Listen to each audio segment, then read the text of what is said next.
Bonjour, je m'en vais vous faire la lecture du communiqué numéro 195 du ministère de la Santé et de l'Action sociale de ce samedi 12 septembre 2020.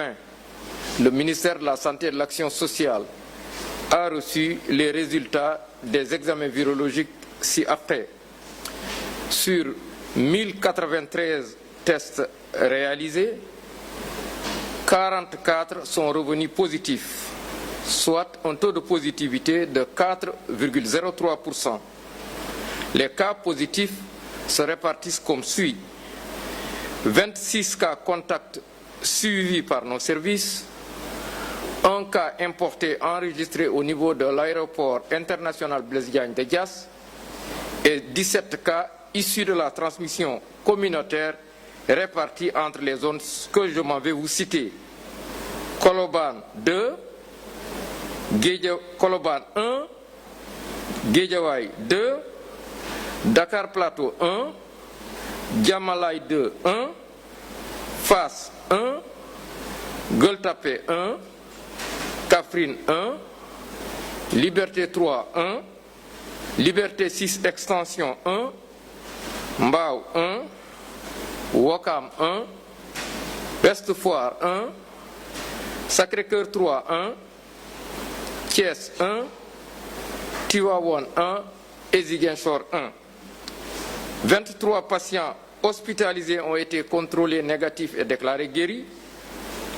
34 cas graves sont pris en charge dans les services de réanimation. 2 décès ont été enregistrés ce vendredi 11 septembre 2020. L'état de santé des autres patients hospitalisés est jugé stable. À ce jour, 14 237 cas ont été déclarés positifs, dont 10 373 guéris, 295 décédés et donc 3 568 patients sous traitement. Le ministère de la Santé et de l'Action sociale présente ses condoléances aux familles éplorées et souhaite un prompt rétablissement aux patients encore dans nos services. Le ministère de la Santé et de l'Action sociale exhorte les populations au respect strict des mesures de prévention individuelle et collective et vous fait les recommandations du jour en vous disant prenez soin de vous, de vos proches et de la communauté et respectez 4 attitudes ou pratiques, notamment le port correct de masques couvrant la bouche et le nez, le lavage régulier et fréquent des mains à l'eau et au savon ou en utilisant des gels de qualité. Le respect de la distanciation physique dans les lieux publics ou transports. Enfin, recourir aux structures de soins ou s'adresser au personnel de santé dès que vous vous sentez malade. Le ministère de la Santé et de l'Action sociale vous remercie de votre attention.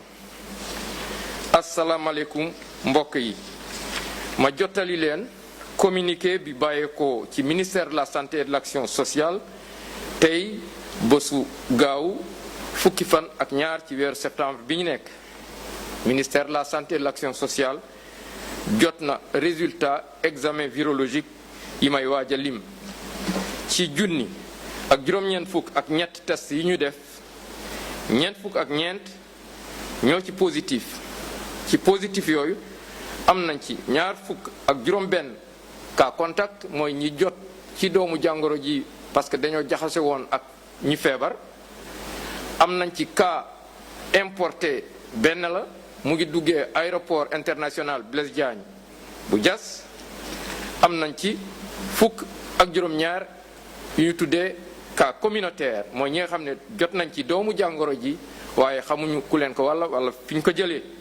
seen lim ni la tëddee Guédiawaye am nañ ci ñaar, Colobane am benn, Dakar Plateau am benn, Diamalaye 2 am benn, Fass am benn, Gueule Tapée am benn, Kaffrine am benn, Liberté 3 am benn, Liberté 6 Extension am benn, Mbao am benn, Ouakam am benn, Ouest Foire benn, Sacré-Cœur am benn, Thiès benn, Tivaouane am benn, Ziguinchor am benn.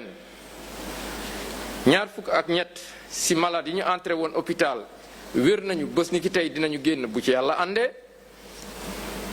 am nañ ci fanweer ak ñeent ñi nga xam ne ñu nga réanimation ñaari malade ñàkk nañu seen bakkan bésu démb ajjuma fukki fan ak benn ci weeru septembre bi ñu nekk. ñeneen ñi des ñu ngi am tan ci bésu tey dalee ko ci kaa bu njëkk ba Sénégal jot na woññi fukki junni ak ñeent ak téeméer ak fanweer ak juróom-ñaar fukki junni ak ñeent ak ñaar téeméer ak fanweer ak juróom-ñaar ñi nga xam ne jot nañ ci doomu jàngoro ji. ci ñooñu nag fukki junni ak ñett téeméer ak juróom-ñaar fukk ak ñett wér nañ si ñaar téeméer ak juróom-ñeent fukk ak juróom ñoo ñàkk seen bakkan mu des ñetti junni ak juróomi téeméer ak juróom benn fukk ak juróom-ñett si lalu hôpital yi wala ci loxo docteur yi. Ministère de la santé et de l'action sociale mu ngi ñaanal ñooñu génn àdduna yàlla xare leen àjjana ñi des ci hôpital yi tamit yàlla fëgg seen bopp ba ñu génn ak jàmm. Ministère de la santé et de l'action sociale mu ngi woo askan bi ñu gën a sàmmonte ak kàddu yi ñuy faral di fàttali bés bu nekk di leen waxaat ci bésu tey ngeen aar seen bopp aar seen askan aarale seeni njaboot.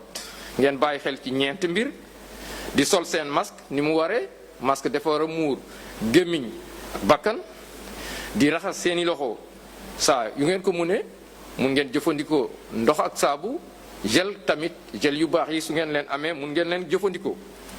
di fexe aussi di sàmm soriyanto yi ci yenn ndaje yi képp ki nga xam ne nag da nga yëg sa yaram xaw a sutante mun nga jokkoo ak sa docteur wala dem hôpital wala bërëb bi nga xam ne fajukaay bu la gën a jege. Ministère de la santé et de l'action sociale mu ngi leen di sant di leen gërëm wa salaam.